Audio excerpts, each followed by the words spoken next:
Living, welcome back to Living the Law of One, Part 4, uh, Part 5.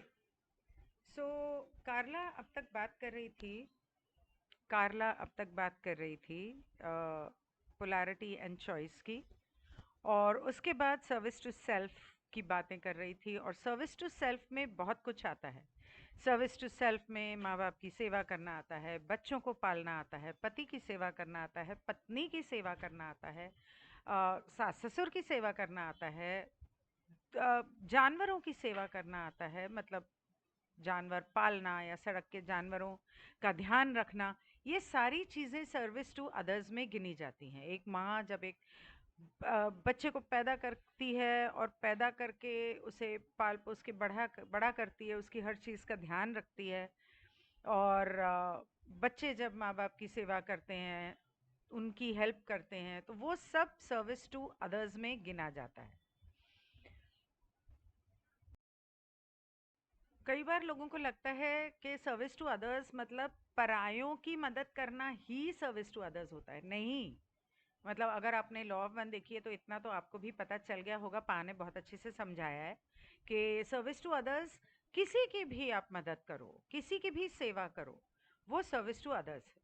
और कार्ला यहाँ पर आगे कहती है कि सर्विस टू अदर्स, यहाँ तक कि एक पति पत्नी जब एक दूसरे की संभोग की इच्छा को पूरा करके एक दूसरे को एक दूसरे पे न्योछावर करते हैं, जैसे पति का मन है तो पत्नी मान गई, पत्नी का मन है तो पति मान गया, और उन दोनों ने एक दूसरे के साथ प्यार से संभोग किया, वो भी सर्विस टू अदर्स में गिना जाता है।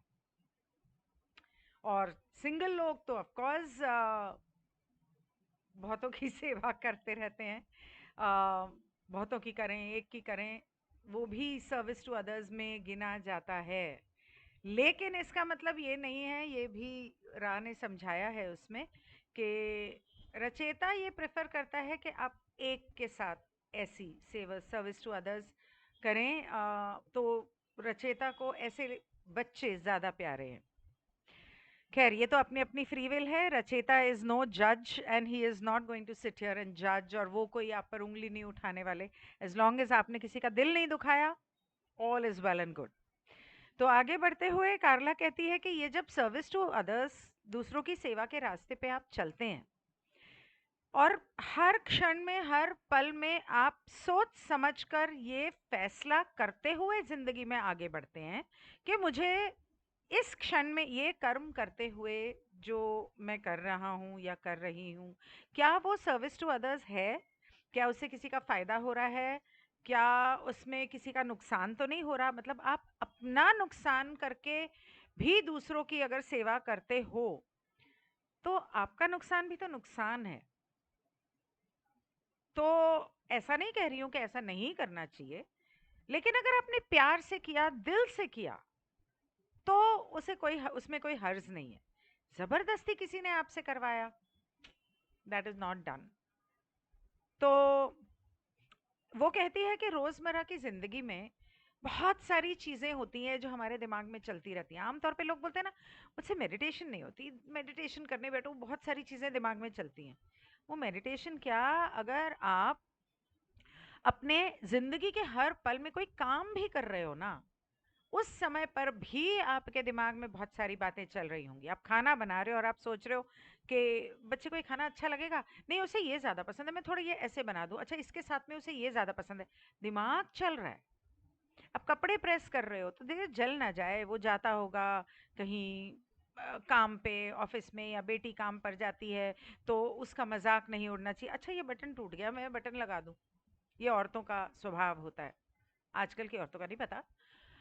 और आदमियों का होता है कि पता नहीं, वो तो काम पे जाते हैं, ऑफिस करते हैं, और शाम को आते हुए क्या, अगर मतलब ये वीडियो तो आदमी भी सुनते हैं, तो मैं मेरा आपसे ये प्रश्न है कि जब आप काम से घर आते हैं, क्या आपने जिंदगी में काम करते हुए सोचा है कि दोपहर को लंच टाइम में मैं खाना बना खा रहा हूँ, तो बुराई करने की बजाय कि खाना ठंडा हो गया या उसने मिर्ची ज्यादा डाल दिया, नमक कम डाल दिया, कि ये मेरे लिए सुबह उठ के ये खाना बनाती है, डब्बा तैयार करती है, मेरी कितनी सेवा करती है।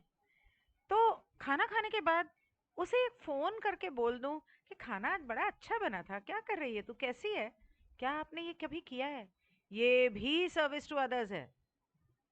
और घर जाते वक़्त क्या आपने कभी सोचा है कि वो पता नहीं बच्चों के साथ परेशान हो रही होगी, किचन में लगी होगी, खाना बना रही होगी, पसीने में और मसाले की कपड़ों से बदबू आ रही होगी खाना बनाने में, या जो भी वो भी अपने काम से थकी हुई आई होगी, चल आज मैं उसके लिए फूल ले जाऊँ। वो देख के खुश हो जाएगी। या उसे ये चॉकलेट बहुत पसंद है, या उसे ये मिठाई बहुत पसंद है, या आज उसने खाना तो बनाया है, लेकिन उसे वो चीज़ खाने का खाना बड़ा पसंद है। चलो आज मैं उसके लिए थोड़ा-सा वो ले जाऊँ, कोई दाल मखनी, कोई कुछ और, कचौरी, समोसे, कभी जलेबी, कभी सोचा है? सोच के देखना। और जब घर लेकर जाओगे ना, तो उसके चेहरे की रौनक देखना कितनी अच्छी होगी। और उसकी रौनक को देखकर, उसकी मुस्कान को देखकर, आपके दिल में जो प्यार उमड़ेगा, जो खुशी महसूस होगी, वो सिर्फ आप महसूस कर सकते हो। मैं यहाँ समझा नहीं सकती। इन छोटी-छोटी बातों में बहुत सुख है। पति काम से आता है, रोज़ आता है, सोफ़े पे टिक जाता है, "हाँ, चाय लाना।" आप पानी दे देते हो, चाय दे देते हो और फिर चले जाते हो अपने बच्चों को सँभालने और अपने घर के काम करने। कभी मतलब मैंने भी नहीं किया, अब तो ख़ैर वो समय निकल गया, लेकिन कभी कोशिश करना कि उसके पास बैठ के, उसके सर पे हाथ फेर के, उसके माथे को चूम के, उससे पूछो, "ठीक हो ना तुम? क्या हाल है? कैसा था आज का दिन? मेरी याद आई? मुझे तो बड़ी आई।" ऐसी छोटी-छोटी चीज़ें जो होती हैं ना, वही रिश्तों को बना के रखती हैं और घर को संजो के रखती हैं। और रोज़मर्रा की ज़िंदगी में जब हमारे दिमाग में उल्टे-सीधे ख़्याल जब आते हैं, तब जब हम जानबूझ के कॉन्शियस माइंड से इस तरह के छोटे-छोटे चुनाव करते हैं, तो उनसे ज़िंदगी बहुत सुंदर हो जाती है। मैंने ये उदाहरण आपको इसीलिए दिए क्योंकि यहाँ पर वो यही बोलने की कोशिश कर रही है और समझा रही है कि रोज़मर्रा की सोच हमें कितनी बोर कर देती है। अरे हाँ, तुम तो आ गए बड़े वो लटकाते हुए हाथ, ब्रीफ़केस रख के चाय ला दे, पानी ला दे। तुम्हारी माँ ने पता है मुझे कितना परेशान किया पीछे से। ये बोल रही थी, वो बोल रही थी।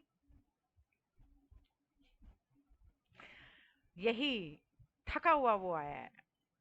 और इसके बजाय अगर हम ये कहें कि आज मम्मी ने साड़ी पहनी है, बड़ी सुंदर लग रही है। तुम्हें कौन सी साड़ी पसंद है? मैं कल वो पहन के बैठूं। कैसी लग रही हूँ मैं? ये जो छोटी-छोटी बातें होती हैं ना, वो जो ज़िंदगी के चीज़ें जो हमें बोर करती हैं, परेशान करती हैं, वो चीज़ें जो दिमाग में चलती हैं, उसके बजाय अगर उसे हम रिप्लेस करें, जैसे पा कहते हैं ना कि अच्छी चीज़ अगर हो रही है तो उसका उल्टा सोचो और बुरी हो रही है तो उसका उल्टा सोचो। तब संतुलन आएगा आपके दिमाग। बुरी हो रही है और आप अच्छी सोचोगे कि हाँ मेरी सास मेरे से ऐसे ऊल जलूल बोल तो रही है, लेकिन अगर ये ऐसा ना होके वैसी होती तो कितनी प्यारी होती। वैसे है तो मन की तो बुरी नहीं है, प्यार तो ये से करना आता है, अपनी बेटी से तो करती है ना, बेटे से भी करती है, पति से भी करती है, इसका मतलब उसे प्यार तो करना आता है। लेकिन इसकी कौन सी नस में दबाऊं कि ये मुझे भी प्यार करे? और जब कुछ अच्छा हो रहा है तो बुरा भी सोचो। और अच्छा बुरा, हालांकि दुनिया में अच्छा बुरा कुछ नहीं होता है, ये रा ने भी कहा है, पा ने भी कहा है।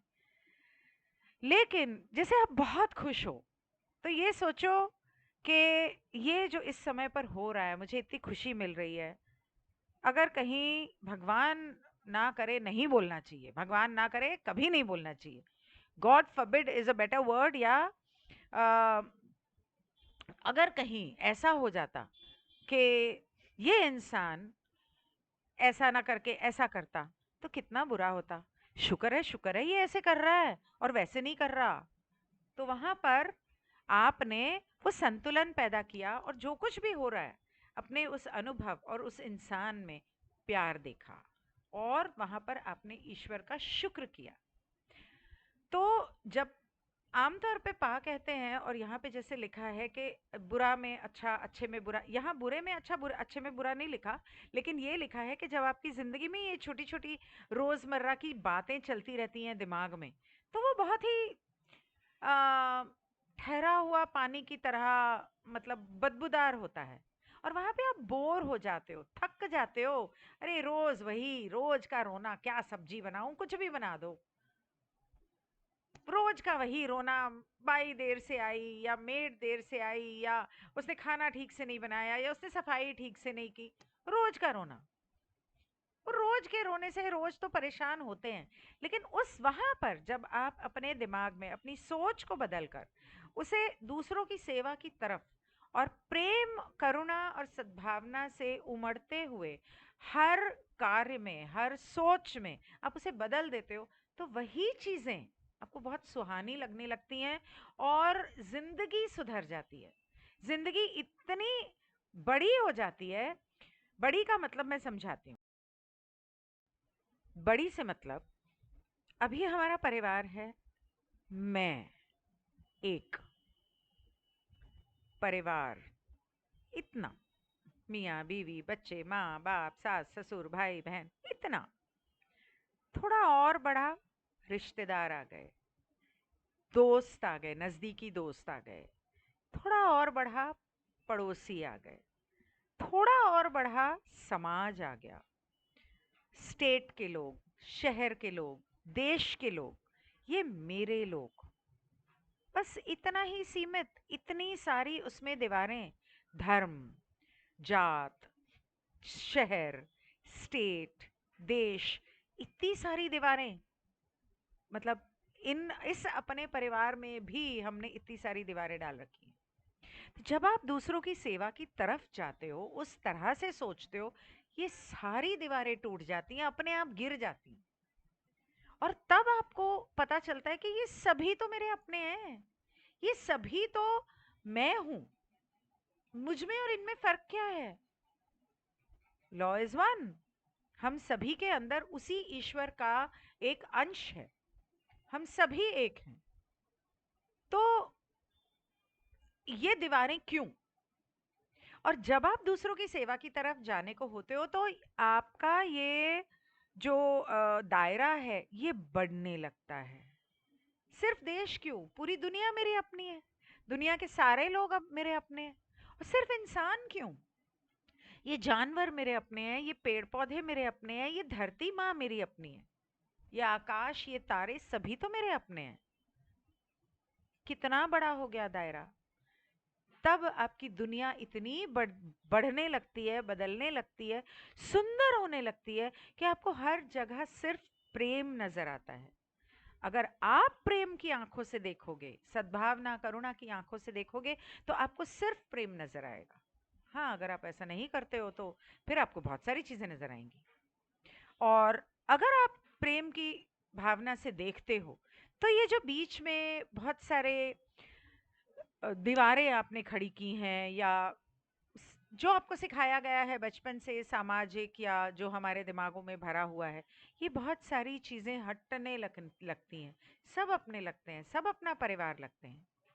और the things of the world fall away, and I know what I am doing, the things I am doing, why I am doing the things I am doing. I like that a lot. और तब आपको समझ में आता है कि इन सभी से जो मैं इनकी सेवा कर रही हूँ, वो सिर्फ इसलिए कर रही हूँ क्योंकि मुझे इनसे प्यार करना है। मुझे सिर्फ प्यार देना है, इन्हें माफ करना है, और ये मेरे अपने हैं। क्योंकि ये सब भी तो मेरा हिस्सा है, और मैं इनका हिस्सा हूँ। आप चाहो मानो ना मानो, पर ये अटल सत्य है। और यही एक सत्य है जो अगर इंसान मान ले, तो उसकी दुनिया बदल जाए। तो फिर वो सर्विस टू सेल्फ के रास्ते पे चल ही नहीं सकता, उसका मन ही नहीं करेगा। क्योंकि सर्विस टू अदर्स भी तो सर्विस टू सेल्फ ही है। और तब जब दूसरों को खुशी देने में जो खुशी मिलती है ना, आपको तो खुशी मिल गई। हाँ, मैं बहुत खुश हूँ, मैंने तो आज ये किया वो किया, शॉपिंग की, ये खाया वो खाया, ऐसा किया वैसा किया, मुझे ये मिल गया, मैंने वो, मुझे पैसे मिल गए, मुझे ये मिल गया, बहुत खुश हूँ। खुशी बांटने के लिए कोई चाहिए ना।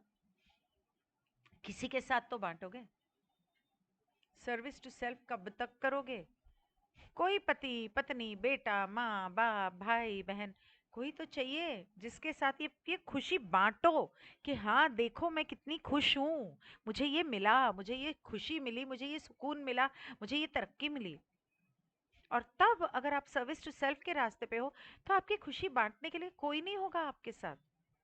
लेकिन जब आप किसी और को खुशी देते हो तो उसको खुश देख के जो खुद को खुशी मिलती है, करके देखना, इतनी सुंदर है। और इतनी जो अपने लिए कुछ करके जो खुशी मिलती है ना, उससे कहीं ज्यादा बड़ी है। और वो कार्ला कहती है कि मुझे वो खुशी बहुत पसंद है। हम जब इस धरती पर आए, हमने जो जन्म लिया, जनरली इस तीसरी घनत्वता में जो हमने जन्म लिया, वो जन्म ही हमने इसलिए लिया, और इसलिए हमें दिया गया, या हमने खुद लिया, ये खुद चुना, क्योंकि हम यही तो करने आए थे, दूसरों की सेवा करने, और दूसरों में खुशियां बांटने, और दूसरों की सेवा करके उनमें खुशियां बांट के अपनी आध्यात्मिक उन्नति करने। यही तो करने आए थे हम यहाँ दुनिया में। और यहाँ पर किस माया जाल में फंस गए। और जब आप ये करते हैं तो आपकी आध्यात्मिक उन्नति कितनी तेजी से होती है, आपके शरीर की, मन की, आत्मा की, हर तरह से इतनी तेजी से होती है। और जब आप देखते हो कि जिंदगी जब शुरू हुई ना, तो वो जो बच्चा है, जो अभी पैदा हुआ है, साल 2 साल 3 साल 5 साल 6 साल, वो एक असहाय जानवर की तरह, जो शुरू शुरू में तो बोलना भी नहीं जानता। और क्या फर्क है इंसान में और जानवर में? कोई फर्क नहीं है, कोई खास फर्क तो नहीं है। इनफैक्ट बहुत से मौकों पे तो मैंने देखा है कि जानवर इंसानों से ज्यादा बुद्धिमान है। तो आदमियों इंसानों में तो बुद्धि भी नहीं होती। कभी कभी घुटनों में लेके आते हैं, जाने कहाँ लेकर आते हैं, ये लेकर ही नहीं आते। जब भगवान बांट रहा था, पता नहीं घास चरने गए थे। तो बहुत ही अजीब। और ऐसा नहीं है कि बुद्धि नहीं है तो किसी से ले लें, लेना भी नहीं है। आपने समझा दिया पर मुझे तो नहीं समझना। तो उस समय जो वो बच्चा पैदा होता है, वो इतना मासूम होता है, असहाय होता है, जिसे हम जैसे जैसे वो बड़ा होता है, हम उसे जो भी संस्कार सिखाते हैं, नैतिकता सिखाते हैं, उसके द्वारा हम उसे ट्रेन करते हैं। और वो जो अपने आसपास अपने अनुभव पाता है उससे, ये मैंने जो एजुकेशन सिस्टम और पेरेंटिंग पे वीडियो बनाया था उसमें मैंने ये बात समझाई थी। अगर आपने ना देखा हो तो वो ज़रूर, आपकी इच्छा हो तो देख लेना। तो बच्चा अपने माहौल से सीखता है। आप उसे कितना भी बोलते रहो, झूठ बोलना पाप है, चोरी करना पाप है, झूठ बोलना पाप है, चोरी करना पाप है, और वहां उसके बच्चे के सामने आप झूठ बोल रहे हो और कोई चोरी कर रहे हो, तो बच्चा क्या सीखेगा? ये तो सिर्फ बोलने के लिए बातें होती हैं, झूठ बोलना और चोरी करना इज फाइन। वही सीखते सीखते वो बच्चा बड़ा होता है, और जब वो 10-12 साल का पहुंचता है, तब तक वो अपना चुनाव कर चुका होता है, लिटरली। इसीलिए जन्म से लेके 9 8 9 साल तक की उम्र तक उस बच्चे की परवरिश करते वक्त और उसके आसपास का माहौल बहुत ध्यान रखने की जरूरत है, बहुत ज्यादा। बच्चे के सामने आप ग्लास लेके चीयर्स करोगे तो भाई बच्चा तो बड़ा होके बोलेगा लाओ मेरा ग्लास। मेरे एक दो फ्रेंड्स हैं जिनका बच्चा कुछ 5 6 साल का था, तो वो पानी का कप लेके शाम को बोलता था पापा को, पापा चीयर्स। बड़ा होके क्या करेगा? चीयर्स ही करेगा, चाहे घर वाले तब तब तक माँ बाप पीना छोड़ दें। बच्चे ने तो सीख लिया बचपन में। तो उस समय पर बहुत ध्यान रखना पड़ता है। इसीलिए खैर वो एजुकेशन और पेरेंटिंग के वीडियो में आप सुन लेना। आगे वो कहती है कि बच्चा जब 10-12 साल की उम्र का होने लगता है, तब तक वो ऑलरेडी अपने चुनाव कर चुका है, बहुत सारे चुनाव कर चुका है, और बहुत सारे उन्नति उसकी आध्यात्मिक हो चुकी है, या इस रास्ते पर या इस रास्ते पर। दोनों में से कोई भी रास्ता उसने चुना हो, उसकी उन्नति 10-12 साल तक काफी हद तक हो चुकी है और बहुत सारे चुनाव वो कर चुका है। अब वो गूंगे जानवर की तरह असहाय नहीं है। अब वो अपने फैसले करने के लायक हो चुका है और तब हमें, जैसे रा ने कहा, कि हमें उसकी फ्री विल इन्फ्रिंज नहीं करनी चाहिए।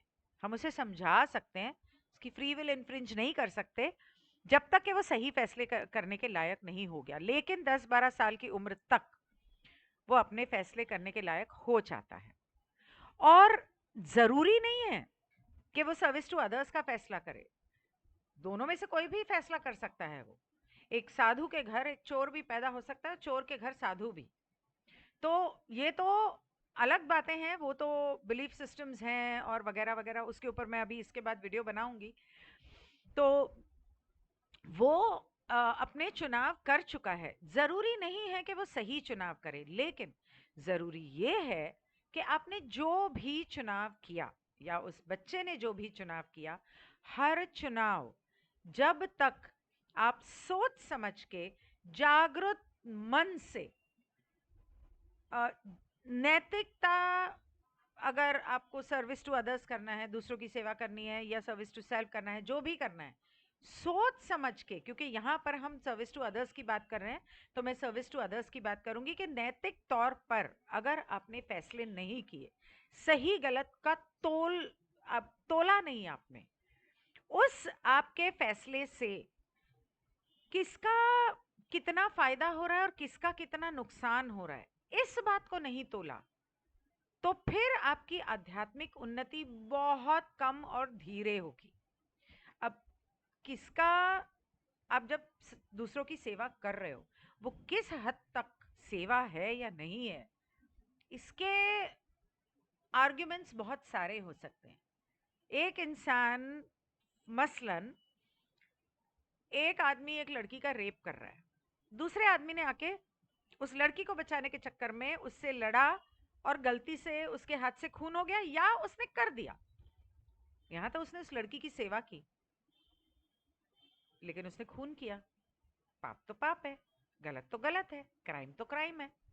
और दूसरी तरफ एक, वही जो लड़का रेप कर रहा था, वो लड़की ने करने नहीं दिया तो उसने उसका करने से पहले या बाद में या जो भी, उसका खून कर दिया।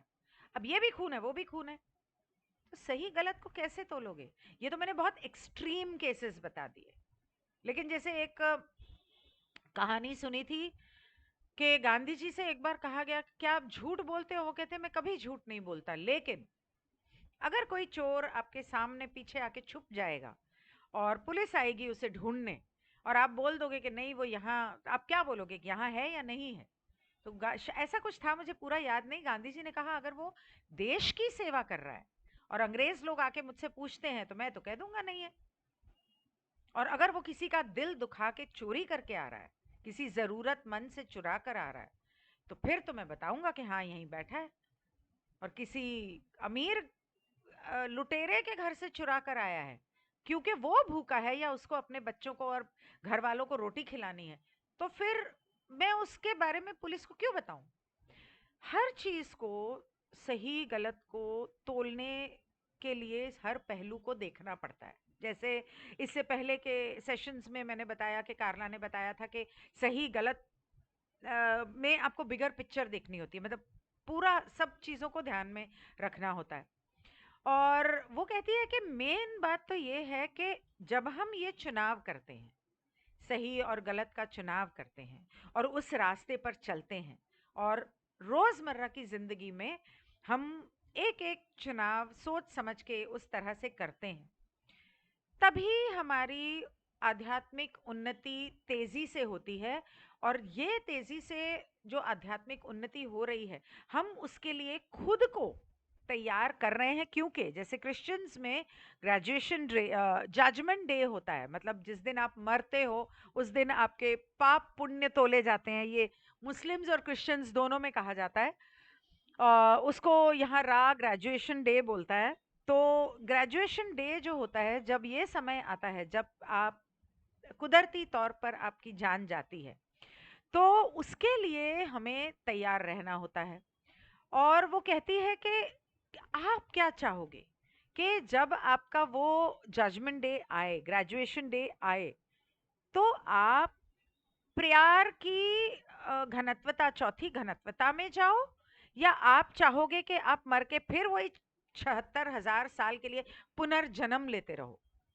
अगर आपने अपना फैसला चुनाव नहीं किया है, तो आपको अगले और 76,000 साल के लिए आपको पुनर्जन्म, जन्म जन्म जन्म, कर्म के लेखे जोखे वो सब करना पड़ेगा। अगर आपने सर्विस टू अदर्स या सर्विस टू सेल्फ की तरफ चुनाव कर लिया है, तो 3 करोड़ साल आपको वहां की वो जिंदगी जीनी है।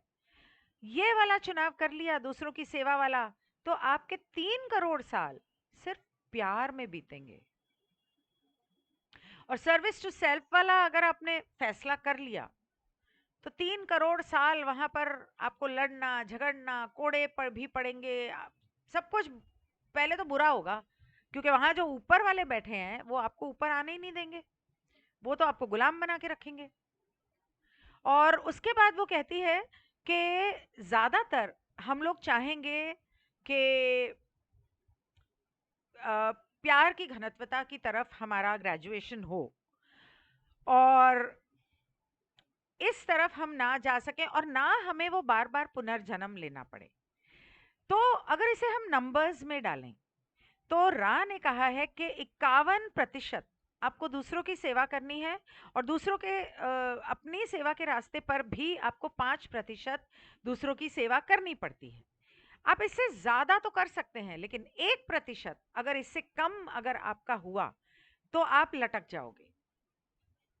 तो आपको इसलिए इस स्कोर को ध्यान से करते हुए सोचना चाहिए। मतलब अगर हम इस हिसाब से सोचें, तो दिन के 24 घंटे में 12 घंटे, 12 भी क्यों, 13 घंटे हमें दूसरों की सेवा में लगाने चाहिए। क्या हम ऐसा करते हैं? जिंदगी तो अब गई, बीत गई, वो तो उसके बारे में हम आगे बात करेंगे। मेरे ख्याल लास्ट सेशन में मैंने वो बीती हुई जिंदगी के बारे में बात की थी। लेकिन आज की डेट में अगर हम सोचें, तो क्या हम 24 घंटे में 13 घंटे दूसरों की सेवा में बिताते हैं? 8 घंटे तो हम सोने में बिताते हैं, मैं तो 10 बिताती हूँ, या 8-10 जो भी। मैं तो सोती हूँ भरपूर, नहीं तो बीमार हो जाऊंगी। और बाकी के घंटे बड़ा मुश्किल है। नहीं, सॉरी, कुछ भी मुश्किल नहीं है, बहुत आसान है, कट कैंसिल डिलीट। और हम अगर जो दूसरों की अपनी सेवा के रास्ते पर चलते हैं, उन्हें 95% सिर्फ अपने बारे में सोचना है। और जितना हम सोचते हैं ना, इससे कहीं ज्यादा मुश्किल है ये, क्योंकि वहां पे आपको अपने सिर्फ खुद से प्यार करना है, सिर्फ अपने बारे में सोचना है, और सिर्फ अपने लिए जीना है। तो मतलब किसी का साथ, किसी का प्यार, उसकी तो भूल ही जाओ आप। उसके बाद जिन लोगों ने 51% नहीं दूसरों की सेवा कर पाए, 50% रह गई, और जो 5% दूसरों की सेवा करने के बजाय 6% जिन्होंने गलती से कर दिया, वो तो ग्रेजुएट ही नहीं हो सकते। वो नहीं हो सकते ग्रेजुएट। उन्हें क्या करना पड़ेगा? उन्हें शायद रिपीट करना पड़ेगा मेरे हिसाब से, या तो फिर उन्हें हीलिंग में बहुत टाइम लगेगा। तो वो कहती है कि ये इस वजह से हमें इन चीज़ों के बारे में बहुत ध्यान रखना चाहिए। मैंने एक किताब पढ़ी थी, इसमें तो 51-49 तो बोला है कम से कम। उस किताब में तो बोला था दूसरों की सेवा 60% होनी चाहिए और अपनी सेवा 40%। मतलब अब दूसरों की सेवा करने में अपनी सेवा तो करनी ही पड़ती है। देखो, खाना भी खाना है, सोना भी है, नहाना भी है, और अपने लिए पैसे भी कमाने हैं, अपने परिवार के लिए करना है, तो थोड़ा सा अपना सोचना पड़ता है, वो सब कुछ है। तो इसलिए उतनी रियायत दी हुई है। लेकिन उसमें 40-60 बोला था, पर मैं तो रा की बात मानूंगी कि 51-49 कम, ये कम तो है। और 60 अगर आप ज्यादा कर लो, 51 से ज्यादा, तो कोई दिक्कत नहीं है, कर लो, फिर तो बहुत ही अच्छी बात है। लेकिन उससे कम नहीं कर सकते। और 5% से ज़्यादा दूसरों की सेवा नहीं कर सकते। बाप रे! ये तो मुझे उल्टा ये ज़्यादा मुश्किल लगता है। क्योंकि ना तो आप अपने बच्चे पाल सकते हो, बच्चे पाले तो आपने तो लोगों के लिए किसी के लिए सेवा की, 5% से ज़्यादा कर ली, बड़ा मुश्किल है। उसके बाद वो कहती है कि क्योंकि इस समय हम लोग एक ऐसी घनत्वता के अंत। अच्छा, 30 मिनट हो गए क्या? ठीक है, तो मैं ये यहाँ बंद करती हूँ, इसे मैं बाद में शुरू करूँगी। एक धारणाओं पर और बिलीफ सिस्टम्स पर मैं एक बहुत दिनों से सोच रही थी एक वीडियो बनाने का, तो इसके बाद मैं कोशिश करती हूँ वो बनाऊँ, ताकि क्योंकि हमें इसमें बहुत सारी चीज़ें हमारे दिमाग में क्लियर हो जाती हैं। तो I will see you in a bit. Thank you so much. Good bye.